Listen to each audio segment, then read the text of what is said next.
안녕하세요. 책 읽기 좋은 날입니다. 오늘 소개할 책은 회사가 싫어 집으로 도망친 여자의 리얼 주부 일기. 남편은 내가 집에서 논다고 말했다. 지은이는 최유나, 발행은 마음의 숲입니다. 결혼 이후 여자의 인생은 달라지게 되는데요. 본격적인 출산의 고민이 시작되고 일과 살림을 병행해야 한다는 부담감이 생깁니다. 더불어 결혼과 동시에 전업주부라는 도피처까지 생기니 일에 지칠 때마다 주부라는 선택지를 돌아보게 되는 것이 현실입니다. 이 책은 남편에게 경제적으로 의지할 때 어떤 불안이 생기는지, 돈을 벌지 않는 게 무엇을 포기한 것인지 전업주부로 살아본 여자만이 할 수 있는 리얼 주부 일기를 담았습니다. 돈을 벌지 않는다는 미안함 때문에 조금이라도 더 아끼기 위해 강박적으로 궁상을 떨게 되는 현실. 친정 부모님께 하는 작은 효도까지도 남편의 선의와 허락이 있어야 마음 편하다는 사실. 시댁을 향한 원인 모를 피해의식과 갈등, 낮아지는 자존감까지 가감없이 이야기하고 있습니다. 저자는 평온할 줄 알았던 전업주부는 생각만큼 편안하지 않았다고 하는데요. 눈치 볼 필요 없지만 눈치 보게 되고, 희생할 필요 없지만 희생하고 있는 주부들. 회사를 그만두면 행복할 줄 알았는데 주부가 된 그녀들은 그 안에서 또 다른 방황을 하고 있다며, 이 세상의 모든 전업주부 동지들에게 당신만 그런 것은 아니라고 우리 함께 고민해 보자고 작가는 말하고 있습니다. 자, 그럼 지금부터 잠시 책 속으로 들어가 보겠습니다. 오늘도 책 읽기 좋은 날과 함께 즐거운 시간 되세요. 구독, 좋아요, 알림 설정은 사랑입니다.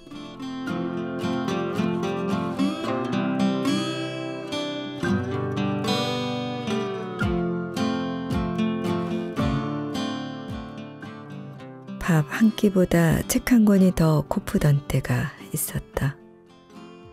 다시는 쓰지 않으리라 다짐했지만 결국 쓰고만 두 번째 사표를 주머니에 넣고 나는 자주 서점에 갔다. 사흘 굶은 사람이 첫 끼를 먹을 때처럼 맹렬하게 책을 찾았다. 대사, 전업주부, 행복, 도서 검색창에 차례로 검색어를 쳐 넣었다. 나는 궁금했던 것이다. 회사를 그만두고 전업주부로 살면 행복할까? 그쯤 나는 무너지고 있었다. 무너진다는 말로밖에 설명되지 않는 날들이었다. 일주일에 운 좋으면 2번, 그렇지 않으면 서너 번을 밤 11시 30분 넘어 퇴근했다. 야속하리만큼 성과는 나지 않았다. 상사로부터 자주 지적을 받았고 그 바통을 이어받아 스스로를 지적하는 날들이 이어졌다. 정신이 무너지자 몸도 고장이 났다. 구형 노트북을 짊어지고 다니느라 엿가락처럼 흰 허리는 자주 비명을 질러댔다. 숨을 쉬어도 가슴이 답답했다. 그때였다. 전업주부라는 선택지를 떠올린 것은 막 사회에 진입했던 5년 전엔 생각조차 하지 않던 길이었다. 유력 언론사에서 존재감 있는 칼럼니스트로 커가는 것만이 내가 걸어야 할 유일한 길이라 생각했었다.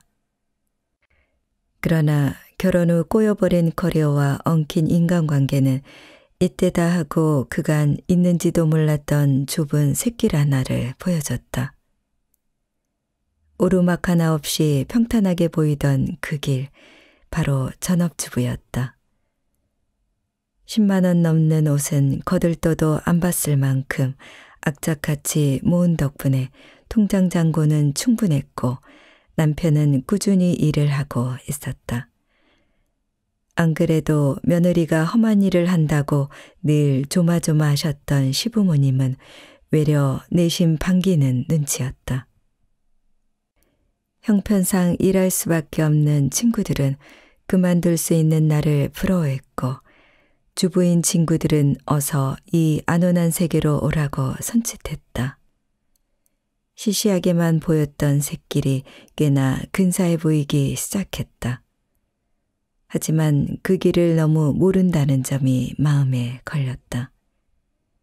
나보다 앞서 그 길을 걸었던 선배들의 이야기가 듣고 싶어 사표를 내기 전 절박한 심정으로 책을 찾았다. 전업주부라는 이 미지의 세계에 혹여 예상치 못한 돌불이라도 있을까봐 흐릿한 지도나 엉성한 경험담이라도 손에 쥐고 싶었다. 그러나 전업주부의 목소리가 담긴 책은 눈에 잘 띄지 않았고 겨우 찾은 책 역시 육아에 대한 내용이 주를 이뤘다. 엄마의 이야기와 분리된 일하지 않고 살아본 여자의 이야기를 들려주는 책은 끝내 찾을 수 없었다.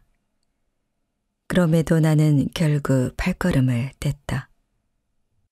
그곳에서 그토록 찾아 헤매던 평온과 행복을 발견하길 간절히 기도하면서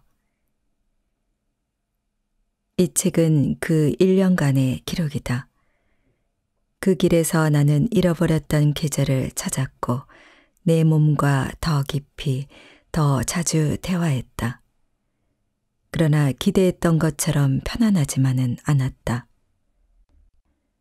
어느 날은 새길 속에 혼자 남겨진 것 같은 고립감에 몸서리쳤고 또 다른 날은 다신 정상을 꿈꿀 수 없다는 사실이 서러웠다. 내 손으로 만든 소박한 음식을 사랑하는 이에게 먹이는 행복도 맛봤지만 매번 같은 그릇을 닦고 또 닦는 일의 무의미함도 맛봤다. 이것들에 대해 얘기하고 싶었다. 일하는 여자라면 한 번쯤 취직이나 전업을 꿈꾼다. 스스로의 재능에 대한 의심이 고개를 들 때, 여자라는 이유로 일터에서 소외될 때, 낡아지기만 하고 도무지 깊어지지 않을 때, 그럴 때 이 책이 마음을 다독이거나 결단을 내리는데 도움을 주는 쓸모있는 참고서가 되었으면 한다.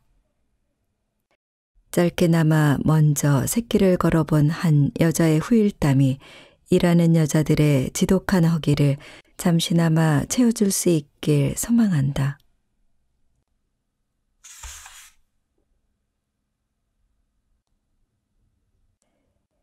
재능의 배신. 이보다 더 완벽할 순 없었다. 기자와 나의 궁합은 일단 적성에 맞았다. 어릴 때부터 쌈딱 기질이 있던 내 눈에 이 사회는 고쳐야 할 것 투성이었다.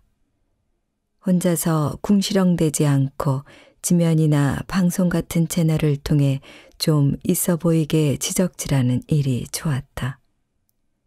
운명도 우릴 갈라놓지 못했다.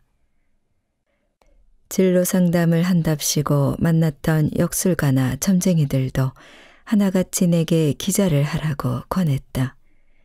바쁘게 여기저기 돌아다니며 하는 일이 내 사주에 잘 맞는다는 이유였다. 이제 남은 문제는 재능인데 별 준비 없이 한국언론재단 예비 언론인과정, 말하자면 언론사 입사준비 학원인데 시험 봐서 수강생을 뽑았다. 합격한 것을 보면 재능이 아주 없는 것 같지는 않았다. 괜히 여기저기 기웃거리지 않고 일찌감치 기자를 직업으로 정했다. 초등학교 때 만난 첫사랑과 결혼까지 한 셈이었다. 그러나 기자와 내가 찰떡궁합이라는 믿음은 기자가 되고부터 쩍쩍 금이 가기 시작했다. 쉬지 않고 일을 하는데 성과가 없었다. 다른 회사 기자가 나를 기자실에서 통화 제일 많이 하는 여기자라고 설명했을 정도로 나름대로 최선을 다해 일했는데 다음 날 조간신문을 보면 내가 쓴 기사가 돋보이기는커녕 밋밋했다. 내 성에 차지 않은 정도가 아니라 객관적으로도 그랬다. 기사를 전송하고 나면 5분도 안 돼 회사 번호가 찍힌 전화가 걸려왔다. 데스크에 긴 한숨으로 시작된 통화는 다시 써봐로 끝나곤 했다. 매일 100m 육상선수처럼 전력 질주를 하는데 눈을 떠보면 러닝머신 위에 있는 느낌이었다. 한 발자국도 앞으로 가지 못하는 나 자신 때문에 숨이 턱턱 막혔다. 그때부터 재능에 대한 회의가 고개를 들기 시작했다. 이렇게 열심히 하는데 성과가 없는 건 재능이 없기 때문이란 생각에 사로잡힌 것이다. 재능이란 누군가의 짐짝이 될지도 모른다는 두려움과 나에 대한 배려 없이 무작정 흐르는 시간을 견디는 법을 배운 다음에 생겨나는 것 같다는 소설가 김중혁의 재능론을 누구보다 소중히 부적처럼 품고 살던 나였다. 하지만 나보다 2~3살 어린데도 나만큼 자주 취재원을 만나지 않아 보이고 나보다 고심하지 않아 보이는데도 좋은 기사를 턱턱 써내는 몇몇 동기들을 보면 재능은 애초에 시간의 문제가 아니라는 심증이 굳어졌다. 재능이 없다고 확신하는 일을 매일 그것도 하루 10몇 시간씩 해야 하는 건 정말 고역이었다. 무엇보다 자꾸 일의 겁을 먹었다. 난이도가 높지 않은 일인데도 내가 이 일을 실수 없이 해낼 수 있을까 하는 두려움이 앞섰다. 어떻게 하면 혼나지 않을까? 가능한 모든 시나리오를 그려보느라 일을 처리하는 속도도 무척 더뎠다. 그제야 어른들이 왜 좋아하는 일이 아니라 잘하는 일을 하라고 했는지 이해가 갔다. 한 방에 붙여 내 재능에 대한 근거 없는 믿음을 심어준 문제 예비 언론인 가정에서 철학자 탁석산 선생님의 강의를 들었던 적이 있다. 탁 선생이 4개월 동안 목에 핏대 세워가며 가르친 건 논술문 잘 쓰는 법이었는데 정작 머릿속에 남은 건 뒷풀이에서 들었던 한마디였다. 자기 능력의 80%만 써도 잘할 수 있는 일을 직업으로 택하세요. 막 직업의 세계에 발을 디디는 25 나에겐 그의 직업론은 김 빠지는 말이었다. 이를 통해 성숙할 수 있다고 믿었던 나는 적당히 해도 잘하는 일에서 어떤 성장을 기대할 수 있을까 의심했다. 일을 시작하기 전이어서 일종의 낭만주의가 있었던 것 같다. 일에서 겪는 희로애락이 내 인생의 깊이와 풍미를 더해줄 거란 근거 없는 믿음이 있었다. 그런 내게 80%란 수치는 권태와 정체를 떠올리게 했다.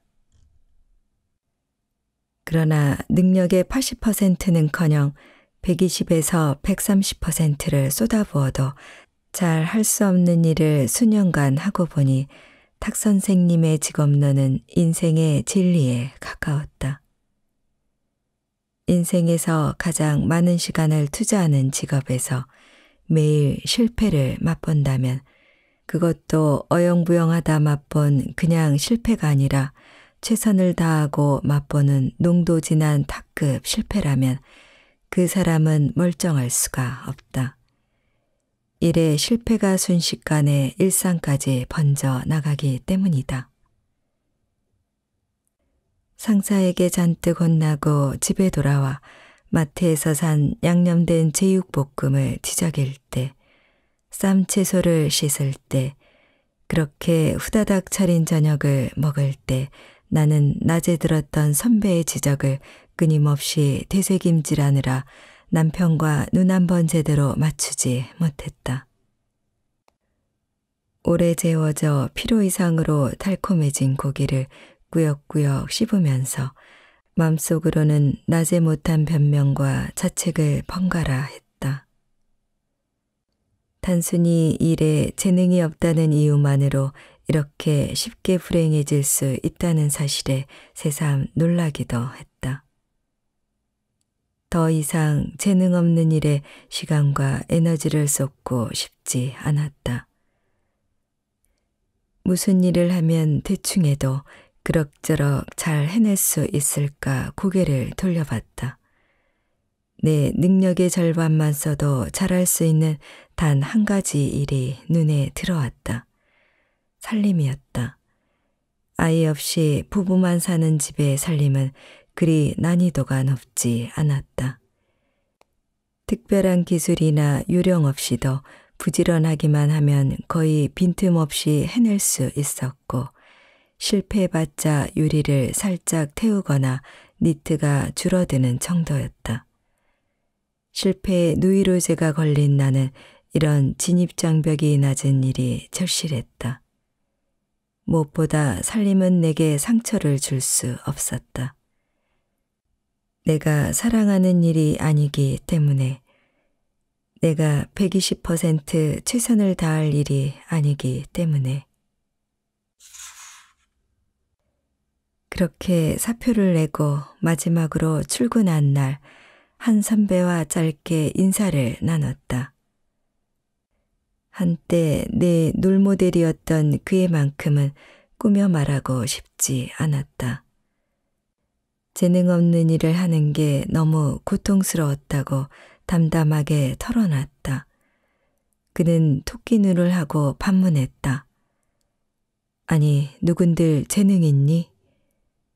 그 말을 듣는데 어쩌면 먼저 배신을 한 건 재능이 아니라 내 쪽일지도 모른다는 생각이 스치듯 지나갔다.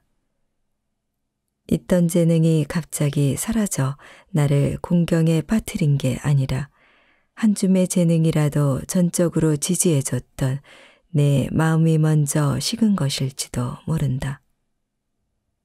어쩌면 재능이란 재능이 있다는 사실을 온전히 믿는 마음까지 포괄하는 개념일지 모른다는 생각을 하면서 한 시절 보고 있는 것만으로도 나를 벅차오르게 했던 회사를 등졌다. 지독했던 여름이 끝나가고 있었다.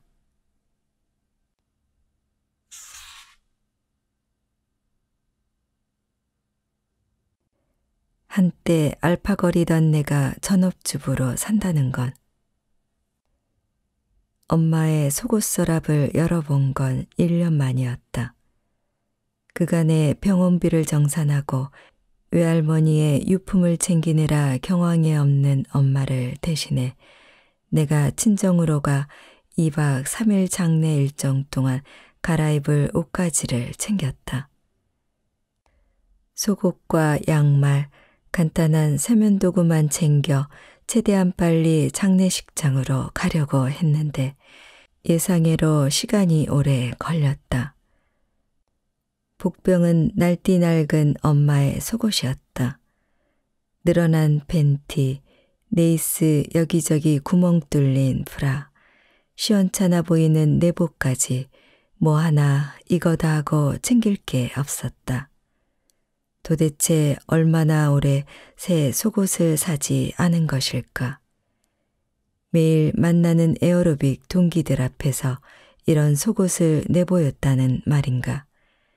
감당할 수 없는 죄책감은 가끔 방향을 잃고 엉뚱한 분노로 표출된다. 엄마, 속옷이 너무 낡았더라.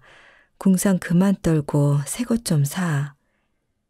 엄마라는 따뜻한 세상을 잃고 파리해진 엄마에게 나도 모르게 퉁명스러운 말이 튀어나왔다. 엄마의 궁상은 역사가 깊었다. 아빠의 월급은 자식 셋을 키우기엔 충분하지 않았다. 전업주부인 엄마는 부업이라도 해 가게에 보탠다며 호시탐탐 일할 기회를 엿봤지만 그때마다 아빠는 완강히 반대했다. 눈치도 없이 우리 자매는 공부를 잘했고 욕심도 많았다. 이 학원 저 학원 보내달라고 요구했고 급기야는 학비가 비싸기로 유명한 외고까지 들어갔다. 엄마는 더 허리띠를 졸라맸다. 이마트와 길가의 야채 가게를 시계추처럼 왔다 갔다 하며 단 100원이라도 싼 곳을 찾았다. 백화점에선 마네킹엔 눈길 한 번 안 주고 매대부터 달려갔다. 아무리 더워도 추워도 택시 한 번을 안 탔다. 그런 엄마가 때로 답답했다. 이렇게 추운 날 그걸 입고 지하철을 타겠다고? 그건 전략이 아니고 궁상이야. 언니의 결혼식 날이었다. 강남의 메이크업숍에서 택시를 타고 가긴 돈이 아까워 지하철을 타겠다고 했더니 좀처럼 먼저 화내는 법이 없는 남편이 버럭 짜증을 냈다. 영하의 날씨에 원피스에 하이힐을 신고 지하철을 타겠다는 내가 답답하고 안쓰러워 그랬을 것이다. 그렇지만 남편의 입에서 나온 한 단어는 내 가슴에 날카롭게 꽂혔다. 내가 궁상을 떨고 있다고? 전업주부가 되고부터 돈을 쓸 때마다 옅은 죄책감이 들었다. 돈은 벌지 않으면서 소비만 하고 있는 게 아무래도 미안했다. 이 죄책감은 최대한 아껴야 한다는 압박감으로 이어졌다. 돈을 벌지 않는 내가 가게에 할 수 있는 유일한 기여는 전략뿐이라고 생각했다. 상시적 죄책감과 전략 강박은 궁상의 다른 이름이었다. 전략은 오직 나만을 향했다. 가장 먼저 끄는 게 택시였다. 조금만 몸이 힘들면 택시부터 잡아타던 나였는데 전업주부가 된 후 택시라는 선택지를 머릿속에서 지워버렸다. 잠깐 편하자고 지하철, 버스보다 못해도 2, 3천 원 비싼 택시를 타는 건 사치라고 생각했다. 2천 원이면 큼직한 브로콜리 하나, 며칠은 두고 먹을 양배추 한 통을 살 수 있는 돈이다. 택시를 타면 그것들을 길바닥에 버리는 느낌이 들었다. 쇼핑을 최선을 다해 참았다. 남편 옷은 10만 원 넘는 것도 턱턱 사면서 내 옷을 살 땐 2, 3만 원에도 고민을 거듭했다. 전략은 엉뚱한 곳까지 영역을 넓혀갔다. 하루는 돈가스 나베를 만들었다.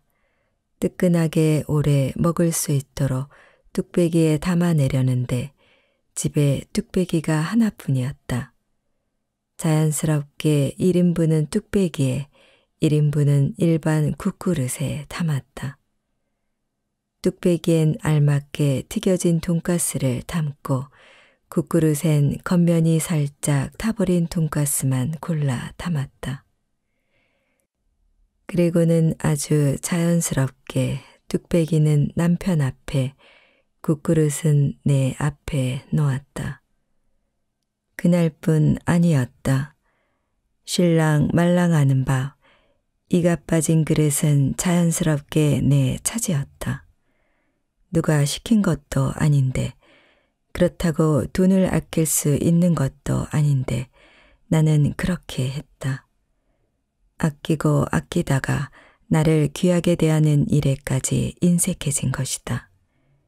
한 드라마에서 나온 대사처럼 내 인생에선 내가 상전인데도 나는 자진해서 상전 자리를 가족에게 내어줬다. 자연스레 엄마가 떠올랐다. 시라고 멀쩡한 건 남편과 자식 앞에 밀어두고 생선 대가리, 닭 모가지, 살짝 맛이 간 반찬은 당신 쪽으로 당겨오던 엄마. 엄마의 생은 지극히 자연스러운 본성이라고만 이해했는데 그게 다는 아닐 수도 있겠다는 생각이 머리를 스쳤다.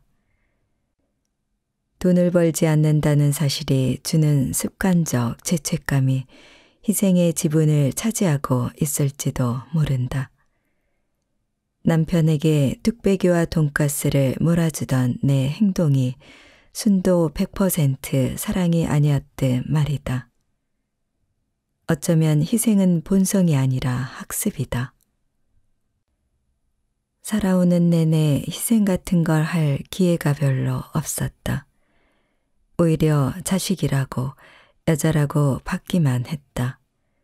학교 다닐 땐 공부한다고 일할 땐 고생한다고 뭐든 좋은 건 내 차지였다. 아빠도 한번 못 입어본 값비싼 코트부터 엄마 국그릇에 있던 고기까지 여러 크고 작은 것을 양보받았다. 남자를 만날 때도 마찬가지였다. 데이트할 땐 늘 더 안전한 길가 안쪽 자리에 섰고 아무리 덥거나 추워도 밤이 늦었다면 남친이 데려다 주는 게 당연한 거라고 생각했다. 그렇게 기대받고 대우받던 나름 알파거리던 나는 전업주부가 되고 나서야 처음 희생이란 걸 하게 됐다. 먹고 싶은 돈가스를 남편에게 양보하고 마음에 드는 원피스를 사는 대신 함께 먹을 식재료를 샀다. 하나뿐인 선풍기를 남편의 서재에 가져다 뒀다. 그러면서 얼마간 내가 희생을 오해했었다는 사실을 알게 됐다. 희생은 숭고하고 아름다운 것이라고만 생각했다. 희생의 동력은 사랑뿐이라고 단정했다. 그러나 내가 학습한 희생은 꼭 그렇지만은 않았다. 희생은 서글펐고 사랑만큼이나 미안함도 희생에 적지 않은 이유가 됐다. 희생은 스스로 욕망을 내려놓는 것이다. 엄마도 여잔데 에어로빅 동기들에게 색다른 속옷, 좀 더 멀쩡한 속옷을 보여주고 싶은 마음이 왜 없을까? 엄마도 사람인데 먹을 것도 없으면서 발라먹기 번잡스럽기만 한 닭 모가지 대신 살코기 두툼한 닭다리를 짓고 싶지 않았을까? 살다 보면 남편이 남보다 멀고 자식이 원수보다 미울 때도 많다는데 그 숱한 세월 동안 오직 사랑만으로 그 욕망을 누르고 눌렀을까? 전업주부가 되고 나서 희생의 다른 면이 보이기 시작했다. 그리고 며칠 전 빨래를 개면서 나 역시 퇴사하고 한 번도 새 속옷을 사지 않았다는 사실을 깨달았다. 전업주부가 됐다는 사실이 그 어느 때보다 실감이 났다.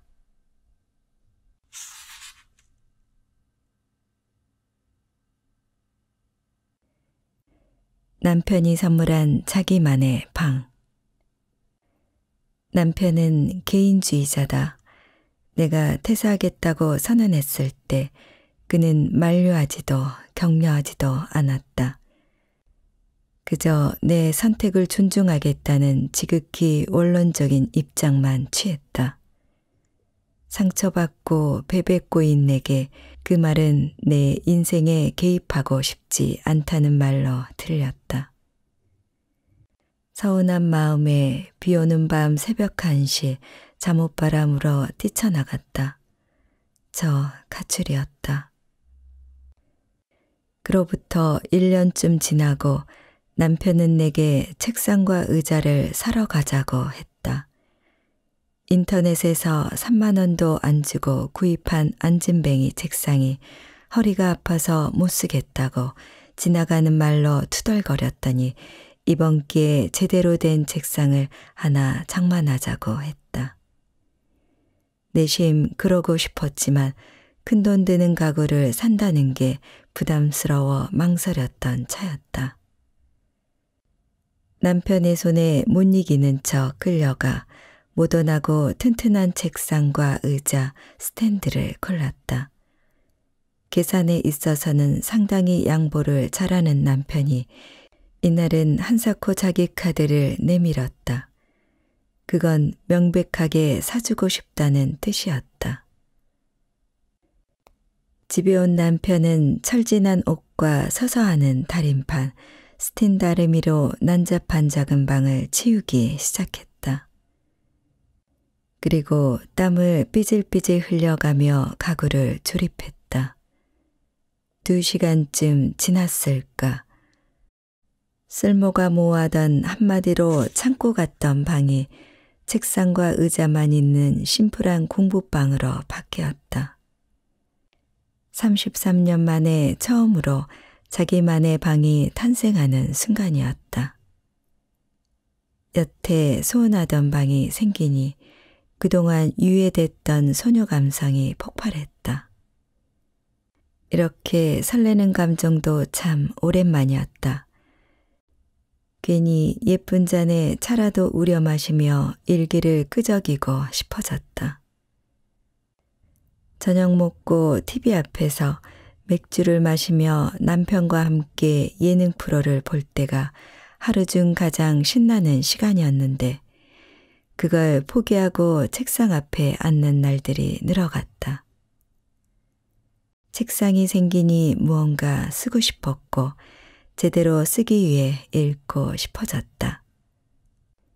그 방에서 하우스와이프 2.0 여자에게 일이란 무엇인가, 빨래하는 페미니즘, 사랑하고 쓰고 파괴하다 같은 책들을 차례로 읽어나갔다. 이 방을 거쳐간 책들은 입을 모아 말하고 있었다. 여자들이여 자립하라고. 다수가 사는 대로, 사회가 권장하는 대로 살지 말고 내 생각대로 삶을 끌고 나가라고. 그리고 끝까지 삶을 포기하지 말고 애써 보자고. 방은 단순히 물리적 공간이 아니었다. 오히려 생각이 탄생하는 요람에 더 가까웠다. 남편이 그린 빅피처였던 것일까. 자기만의 방을 선물 받고 나는 천천히 사회로 나아갔다. 그 첫걸음이 바로 인터넷에 내 일상을 연재하는 일이었다. 퇴사했다는 사실을 친척들에게조차 알리지 않을 정도로 나는 내 상태를 공유하길 극도로 꺼렸다. 그렇게 잘난 척하더니 결국 실패했다고 비웃음 살까 두려웠다. 쥐 죽은 듯 존재감 없이 살고 싶었다. 그러나 이 방에서 나는 내가 퇴사하고 전업주부가 된 과정과 그 이후의 일들을 쓰고 싶다는 강렬한 욕구가 솟구치는 걸 느꼈다. 100만 명이 넘는 독자가 보는 신문에 매일 기사를 써왔던 나지만 내 속마음을 공적인 공간에 드러내는 건 차원이 다른 일이었다. 그러나 끝내 썼고 그 과정을 통해 주저앉으면서 손바닥과 무릎에 묻었던 먼지를 어느 정도 털어냈다. 따뜻하거나 따끔한 말 한마디 없이 나를 일으킨 남편의 내조에 대해 생각하게 된 건 자연스러운 과정이었다. 남편은 내게 선택권과 그 선택을 내리는 데 필요한 시간과 공간을 마련해 줬다. 내 인생에 개입해 이래라 저래라 하기보다 내가 시간을 갖고 충분히 고민한 후 선택을 내리길 기다렸다. 그런 고요한 기다림에 신물난 내가 명확한 지시를 요구할 때마다 내가 행복하고 좋아하는 걸 하라는 언론만을 되풀이했다. 그는 배우자의 생각과 행동의 반경이 스스로 넓어지도록 기다려주는 게 진짜 내조라고 생각하는 듯했다. 반면 나는 내조의 이름으로 저녁을 준비하고 빨래와 청소를 했다. 종합 비타민과 오메가3 같은 영양제를 챙겨주기도 했다. 그가 온전히 일에 집중할 수 있도록 집안일을 맡아주는 게 내조라고 생각했다. 그러나 남편은 그걸 그닥 고마워하지 않았다. 오히려 그 시간에 친구도 만나고 책도 더 읽고 글도 더 쓰라고 했다. 나에게 뭔가를 해주려 하지 말고 그 공력을 내 인생을 다시 세우는 데 쓰라는 격려이자 압박처럼 느껴졌다. 그러면서 본인은 자비 없이 몰아치는 일들을 군소리 없이 해나갔다. 잘 먹이는데도 자꾸만 낯빛이 지색이 되어가는 남편을 보면서 어떤 영양제를 추가로 먹여야 할까 고민해야 할 정도였다. 그러나 애당초 영양의 문제가 아니었다. 내가 일하지 않는 상태가 이어지면서 어쩔 수 없이 그의 생각과 행동의 폭이 자꾸 좁아지는 게 그를 더 숨막히게 하는 듯했다. 점점 탁해져가는 그를 보면서 가장 최소한이자 가장 완전한 내조는 혼자서도 씩씩하게 사는 것이라는 생각이 들었다. 배우자에게 내 짐까지 얹어주거나 내 좌절감과 무력감을 전염시키지 않고 나는 나대로 최선을 다해 살고 있다고 확신을 주는 것. 그래서 그가 어떤 기로에 섰을 때 최소한 나까지 감안하지 않아도 되게끔 선택지를 압축해 주는 것 말이다. 한 명이 다른 한 명을 위해 온전히 희생하는 게 20세기형 내조였다면 21세기는 어느 한 명을 위해 다른 한 명이 무언가 희생하지 않도록 만들어주는 게 바람직한 내조라는 생각을 그를 보며 했다.